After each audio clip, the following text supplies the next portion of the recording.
Les teves, Sílvia. Bé, Doncs n'has de presentar una de molt especial. Si queda temps, sí. Doncs com continuem. La meva novetat d'enguany, d'aquest Sant Jordi d'avui, d'aquest Sant Jordi d'avui, i després, Molts Sant Jordi. Que no és que després se'l destrueixin, no, aquesta nit no és que s'acabi, tranquils, no patiu. Demà dormirem totes relaxades. Bé, doncs és l'Esborrany.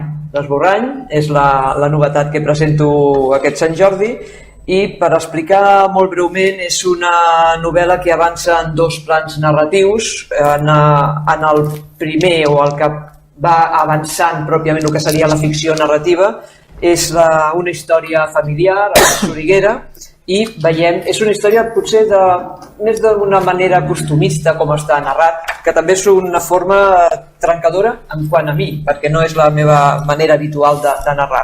Però trobem aquesta història de la família Soriguera des de l'any 57 en què el que es convertirà en el pater familias emigra d'Oriola, el 1957 marxa a Barcelona, s'instal·la allà, té una família, té filles, no veiem aquesta evolució amb tot el que implica d'enveges, gelosies, amors o desamors, tot aquest conglomerat.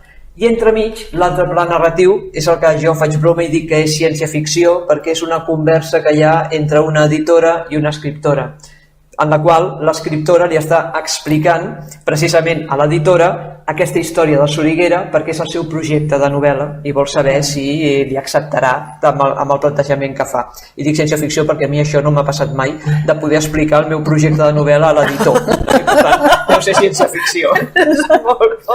Però bé, la qüestió és que van mantenint aquesta conversa que es converteix en literatura dins de la literatura. És metaliteratura, és sobre el procés creatiu, al voltant dels personatges, al voltant del punt de vista narratiu, al voltant de si fas novel·la històrica o no fas novel·la històrica, una mica tot aquest plantejament. Doncs al llarg de l'explicació de la família de Soriguera anem trobant aquestes converses, anem trobant aquests talls entre l'escriptora que t'està explicant la història i l'editora que li va fent matisacions, reflexions sobre el tema.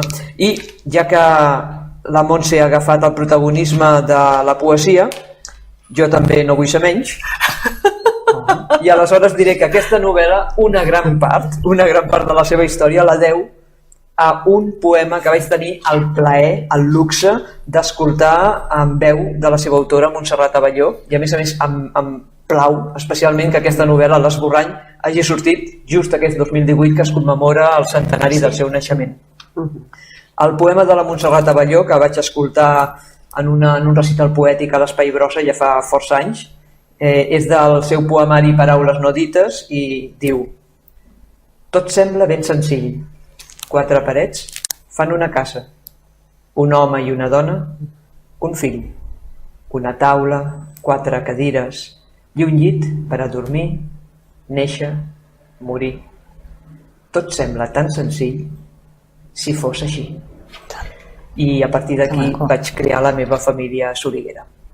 Una família en la qual hi ha la no comunicació, sobretot. L'Esborrany, Sílvia Romero, si correu a la parada d'Arc RC. Els taxis esperen. Hi ha molts altres llocs, evidentment. Realment és aquesta metaliteratura que ha donat peu al títol, no?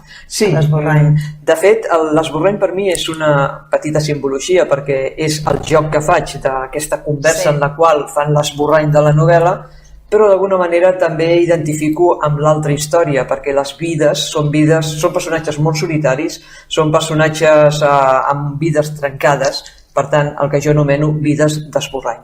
Aleshores jugo amb les dues històries.